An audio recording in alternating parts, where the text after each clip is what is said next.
Hey, Matt Teichman here from Elucidations. Before we get going today, I just thought I'd ask if you're a fan of the show to maybe go to our iTunes page and leave a rating and/or review, and that way more people can discover it. All right, thanks.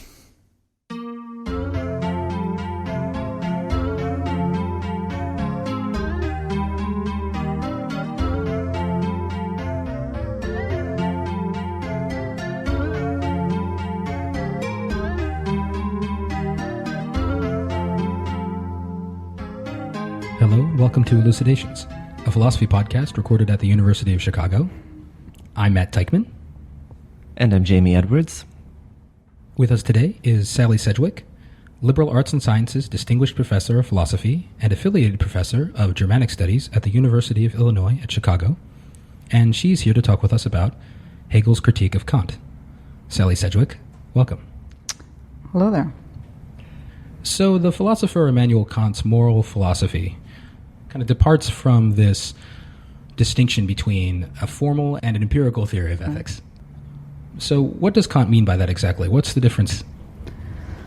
Well, I'll just talk about Kant's case, because that's the one that I know best. So a formal theory obviously is going to have some formal elements, and in Kant's case, the supreme law of morality is, he would say, formal.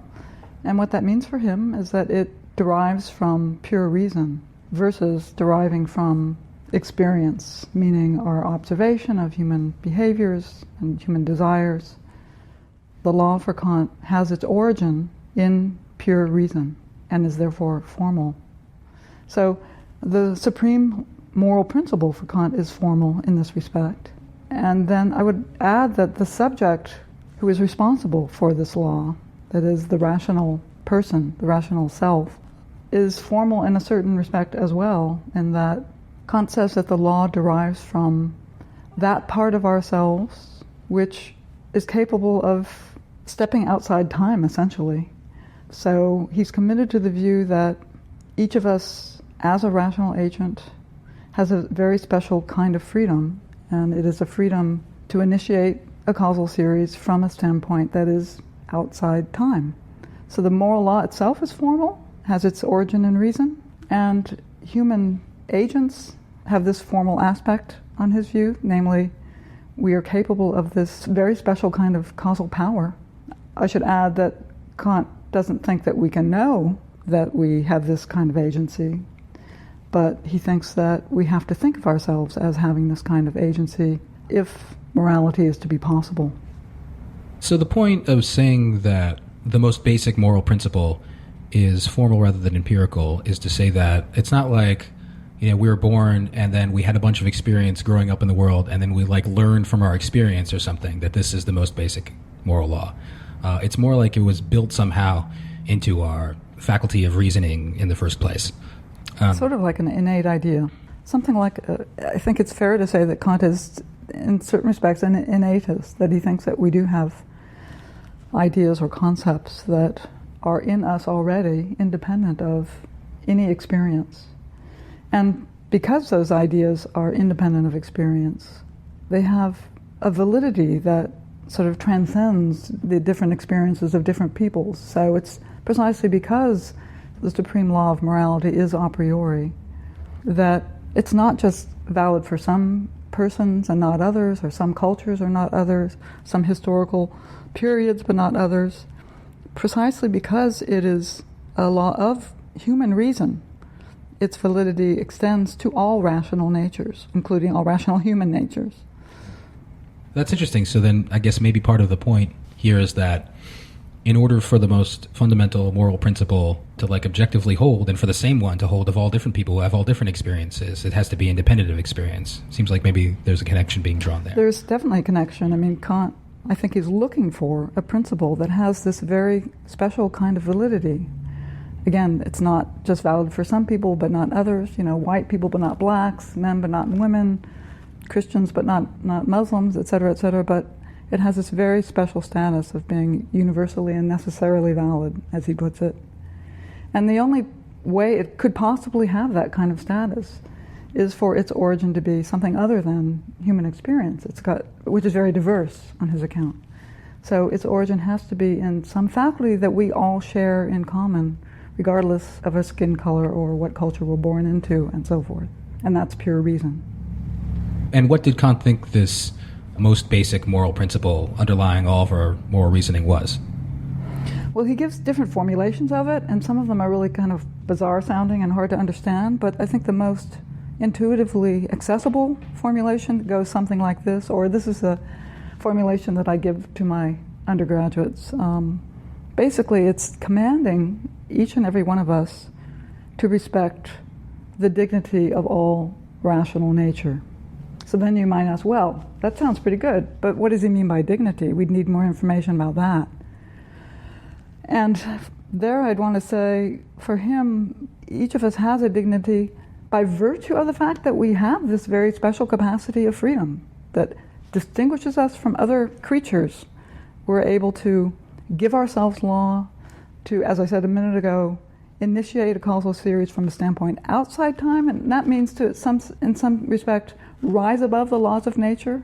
Although, of course, we are also natural beings. We inhabit nature, and we're determined by laws of nature.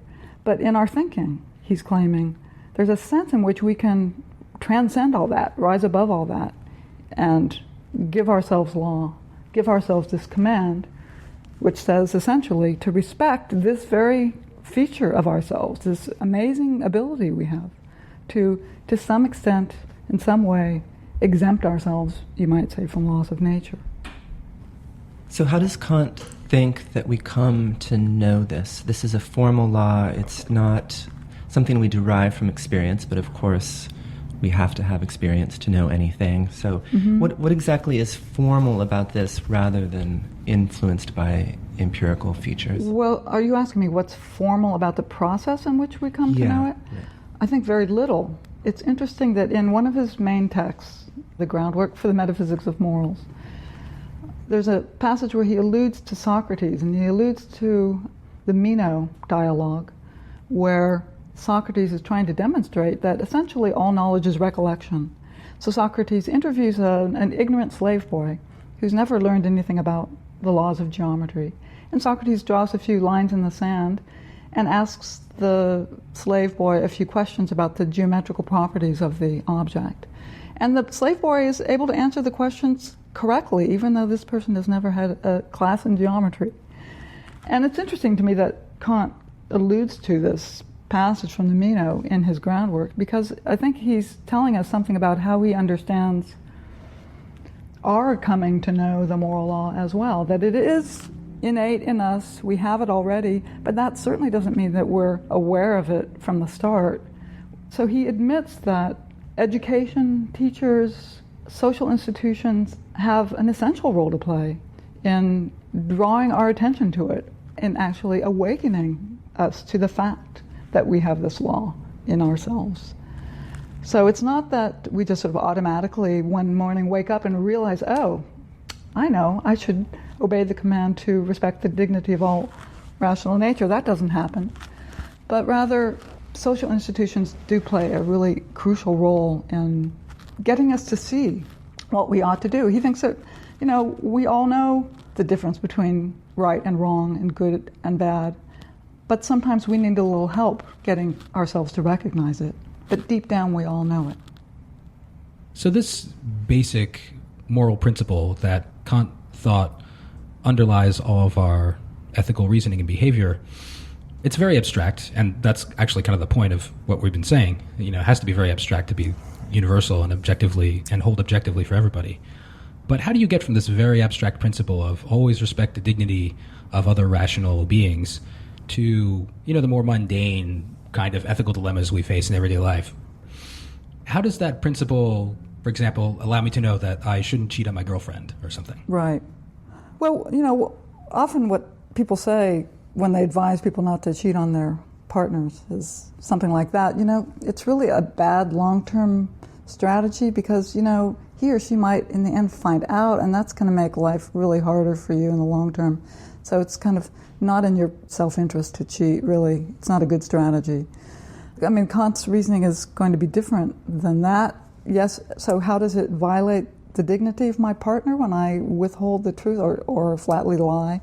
Well, I said a minute ago that each of us has a dignity, according to Kant, because of this capacity we each have to be free.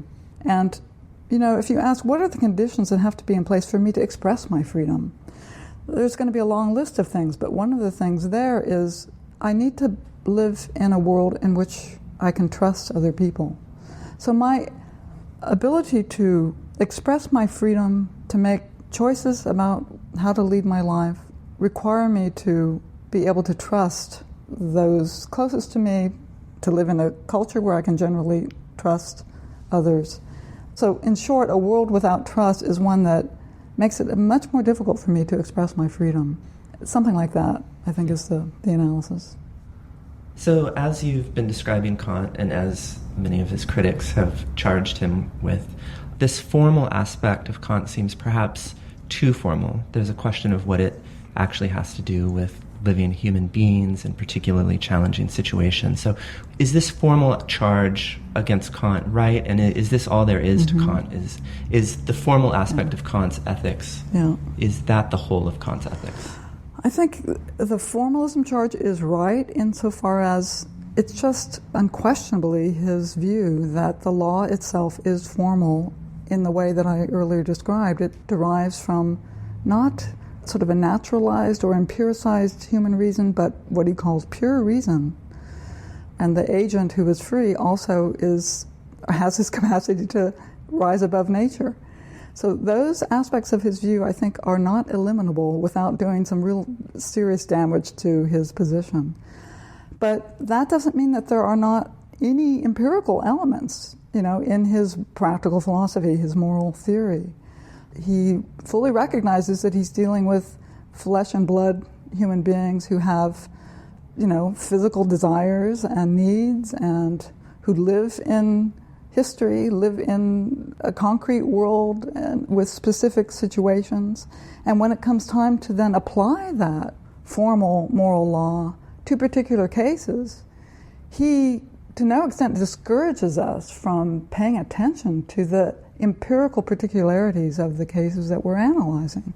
So even though his own discussion of various applications of the law tend to be kind of abstract sounding, I think it's fully compatible with his theory to say that he intends us to be able to apply that formal law to real life, highly specific problems, that we do so adequately only when we are good empiricists, that is, that we are sensitive to the empirical specifics, to the contingent specifics of the particular case. I don't think there's any evidence to say that Kant is urging us to be abstract in our applications of the supreme moral law, which he calls the categorical imperative. But at the same time, the categorical imperative or the supreme moral law itself, there's nothing empirical, well, almost nothing, but it's formal in the ways that I've described as derived. I say there's almost nothing empirical because there's this little wrinkle. The moral law, again, respect the dignity of all rational nature, that's a command, right? And he says, if you and I were holy wills and not the flesh and blood human, merely all too human creatures that we are, we wouldn't need to be commanded in morality at all. If we were holy wills or perfect wills, we would just sort of automatically do what's right and what's good. So the fact that the moral law, the formal moral law, is formulated as a command is already a bit of a concession to the fact that he knows he's dealing with humans and not with holy wills. So the German idealist philosopher Georg Wilhelm Friedrich Hegel had a different approach to ethics, which departed in many respects from this sort of principle of Kant's that the most basic moral law needs to be formal rather than empirical in the ways we just discussed. So what were some of Hegel's worries about this Kantian outlook we've been describing? Well, a quick way of answering that is to say, I think Hegel thought that Kant's view was sort of a mythology. That is, that there could be really purely formal laws is something that Hegel has doubts about. And likewise, that there could be a part of myself that is capable of standing outside nature, transcending time. Or that we could even have an idea of such a self, an idea that owed nothing for its meaning, for its content, to history. Hegel has doubts about these assumptions. And he expresses these doubts by suggesting that Kant's efforts to convince us that the moral law is formal are really not convincing. And let me try to say a little bit about why we might think Hegel is right about this. So, if the moral law is commanding that we respect the dignity of all rational natures, as I said a minute ago, well, we then want to know what human dignity consists in. Kant's answer is we each have a dignity to the extent that we possess this faculty of freedom, or what he calls practical reason. And that all sounds okay. I mean, we probably all think of ourselves as rational natures, and we all like to think of ourselves as having a dignity, certainly. But it's really when you press the details of this picture that you start to wonder whether it's as universally and necessarily valid as Kant claims that it is.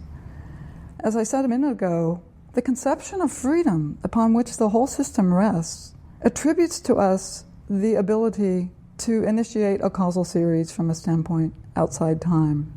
And I think a lot of philosophers don't buy that conception of human freedom. They don't think it's very realistic. And as I said a minute ago, I think Hegel has trouble even with the very idea that this conception of freedom sort of captures something that's universally and necessarily true about us, versus capturing a particular conception of freedom that's born out of a particular historical period that very much demonstrates Kant's very particular philosophical heritage, his debt to Leibniz, his debt to Plato. And Hegel's view is that human freedom through the course of history means a lot of different things. And he's really skeptical, I think, of the very suggestion that any idea we have could be generated from a standpoint outside history. So he thinks that all thinking is in history. There's a famous passage in the preface to The Philosophy of Right where he says, no thinker can overleap his time. Philosophy is its own time comprehended in thoughts. And I think that those lines are really crucial Hegelian commitments. So in raising questions about formalism, including Kant's formalism, he's really challenging the particular idea of what human thinking is and can be. He has deep doubts about the suggesting that it can ever be fully, you might say, abstract, that we can ever fully abstract from where we are in a particular intellectual culture. So to say that freedom means different things in different periods of time could sound like it's a skeptical claim. It could sound like the claim to the Greeks it meant one thing, to Kant it meant another, but in the skeptical charge, in reality, it's never been any such thing. But Hegel's not a skeptic like this. So could you say something about why Hegel is not a skeptic about something as important as freedom? Well, I'm not quite sure I understand what you mean by a skeptic here. I mean, it is the case that he thinks that there have been different conceptions of freedom through history. Maybe what you're pointing to is his sort of optimism about the general progress of human history and progress in the development of human freedom. It is Hegel's view that, we're in a better place as far as freedom is concerned, and by that I mean as far as the thinking about freedom is concerned, than, say, the ancients were. If only because, at least on his construal, we all take for granted now that every human has the capacity of freedom, not merely some humans, not merely those who happen to have the right parents or, be born into the right culture, or have the right color skin or whatever, but every human. And I think most of us would agree that that seems like, a good instance of human progress. Is that what you mean in suggesting that he's not a skeptic, that he thinks that there's progress in our thinking about freedom? Yeah, it seems potentially skeptical to say that freedom has meant different things in different periods, where you might have an error theory about these sort of things. You might think they were conceived of in different ways. Kant thought freedom was to be able to step outside the causal order and initiate a cause from outside. But that's fantasy. You might think that's, and you might think every conception of freedom was similarly a different sort of fantasy. So it's tricky to try to understand exactly what Hegel means, that he wants to redeem something from these periods, or he wants to preserve a space for freedom, even though he's historicizing. Yeah, well, I mean, maybe you're asking the questions about how does he ground his thesis of progress such that he's able to say, from our point of view, the Greeks, their conception of freedom was deficient in certain ways, and ours is better, because he indeed makes claims like that. But I think, although this is controversial, I see him as really basing all of his claims in history. His view is that the evidence for the thesis of progress can only be historical. I mean, that's all we've got, right? It's not that he's saying that he just retreats to his study and closes the rest of the world out and thinks really hard, right, and comes up with this thesis. Nor is it his view that he consults intuition or leaves the realm of shadows and appearances and ascends from the cave and intuits the good, His view is the only evidence we could have for the claim of progress is going to be historical evidence. And, that's the best we can do, and that's all we've got. So that seems to me only to commit him to skepticism if you think that there's a better form of evidence out there. I should say, the thesis of progress he doesn't assume is his private property, right? That is, the ultimate judge of the fate of human history is history itself. It's not some particular historian, but you think of history as a cultural product. And that means I think there's going to be disagreement about how we outline the course of history. And I think he's more comfortable with that than other people give him credit for. I think his view is the story of human history and the development of freedom, insofar as we continue thinking and reflecting on these matters, the story is going to continue to be rewritten and revised. And that seems to leave open the possibility that even his story might be someday rewritten and revised. So I guess off the top of my head, I'm kind of siding with Hegel here, but maybe that's just because it seems like there's something unintuitive about saying that when we do things, we somehow stand outside of time. Like when I decide I want to make some eggs, that happens at a time, right? I mean, it's not like it happened before the beginning of the Big Bang or something. So maybe, what exactly did Kant mean by this idea that human action sort of has its origin outside of time? And surely it was more plausible than what the thesis I'm ascribing to him now. Right. Look, he's thinking very much within a Newtonian framework, and his view is, if we're stuck thinking about human nature solely as Newton did, that is, that we are creatures belonging to a realm of nature and determined in everything we do by laws over which we have zero control, then the project of grounding moral norms, practical commands, is hopeless. Why? Because if I'm programmed to do everything that I do and think, then it doesn't make sense for you to tell me you ought not to have done that, right? It doesn't make sense to hold me responsible for anything that I've done. So Kant thinks, well, if the Newtonian framework, this deterministic picture, is all we've got, then we're really in trouble. But it can't possibly be all that we've got, because it's just a fact that human beings do hold themselves and others responsible for what they do, at least in some, not all cases. There's certain behaviors over which I indeed have no control, knee-jerk reactions and so forth. He's not denying that we are animals and that we are natural creatures, highly sophisticated animals. It's just, his argument is, look, we do hold ourselves responsible. We do say of ourselves, you've done something right, you've done something wrong, and we make judgments about others as well. And we can only ground or provide a philosophical basis for that picture of ourselves if we postulate the possibility that we can, again, in some sense, obey a set of laws that are outside nature, that we give ourselves as creatures capable of rising above nature. So that's the basic sort of motivation for the position. He's saying that the very possibility of practical philosophy, of moral imputation, depends on this idea of an alternative form of causality, a non-natural form of causality. So did Hegel, in rejecting Kant's claim that we had the ability to step outside of nature, did he thereby accept the Newtonian determinism, or did he have some third way available? It has to be for Hegel a sort of freedom within nature. And what does he say about human freedom? It really sounds pretty kind of benign and commonsensical, that we have freedom thanks to the fact that we are thinking beings. He, by the way, doesn't think that other animals think. They react, they have desires, they want stuff, but they don't think. They're not capable of making the object of their desire into an object of reflection the way we are. So we have freedom thanks to the fact that we have this capacity of thought, plus the desire to translate our thoughts into action, to externalize our thoughts, to express our thoughts via action. That's what freedom consists in for Hegel.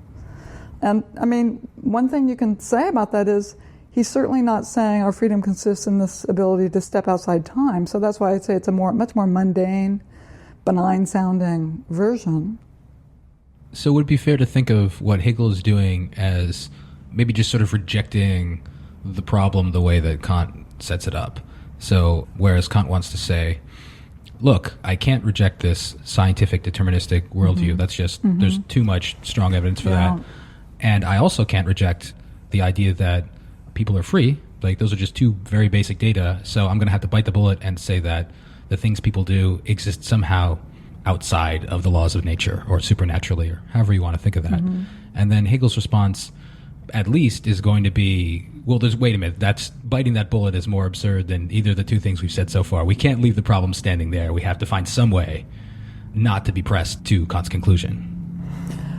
That's right. And so, he's not going to go transcendental or transcendent or however you want to put it. He's also not going to fall back, strictly speaking, on the Newtonian picture, because he thinks it suffers from certain mythologies as well.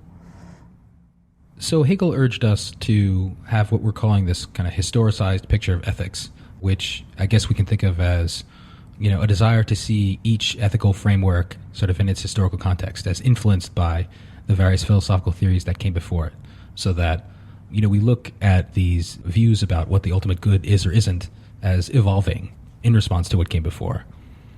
If we were to adopt this sort of historicized position in ethics, do you think that has broader implications for how philosophy is done right now?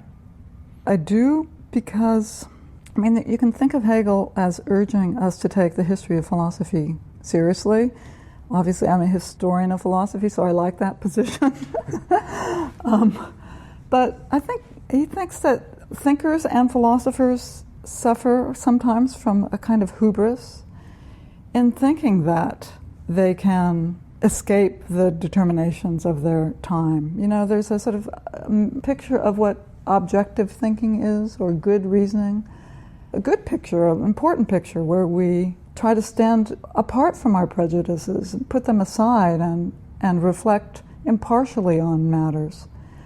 I'm not suggesting that he thinks that we should dispense with that conception of what good reasoning looks like, but I think he would suggest that there's a bit of hubris involved when we really think that we can completely perform those acts of abstraction, and that philosophers tend to be guilty of this. For example, when they think that their own ideas, their own theories, so contemporary philosophers, their own ideas and theories come from nothing but their pure thinking and owe nothing to the particular historical intellectual climate in which they are working. And I think Hegel rightly suggests that that is simply a myth, that we're attributing greater powers of abstraction to ourselves than we possibly can have, and that it's a dangerous view as well, because you can really convince yourself that you have laid bare all of your assumptions. And I think if you take Hegel's view about the historical nature of reason seriously, then it really isn't possible for any of us to wholly lay bare all of our assumptions. But the good thing about studying history of philosophy is that if you get into another world and you move around into that other world a little bit intellectually, then you give yourself some tools for looking at your own assumptions more critically and seeing that, oh, so there were other ways of thinking about freedom. Oh, there were other ways of thinking about what human rationality consists in. Oh, there were other conceptions of objectivity than the one that I happen to be relying upon. And that is an extremely useful lesson. Sally Sedgwick, thanks very much for joining us. Well, thank you both for inviting me. I enjoyed it. If you have any questions about today's episode, give us a holler on Twitter at @elucidationspod. And as always, you can post a comment to our blog at Lucian, that's Lucian, lucian.uchicago.edu/blogs/elucidations. On the blog, you can also explore our full back catalog of previous episodes. Thanks again for listening.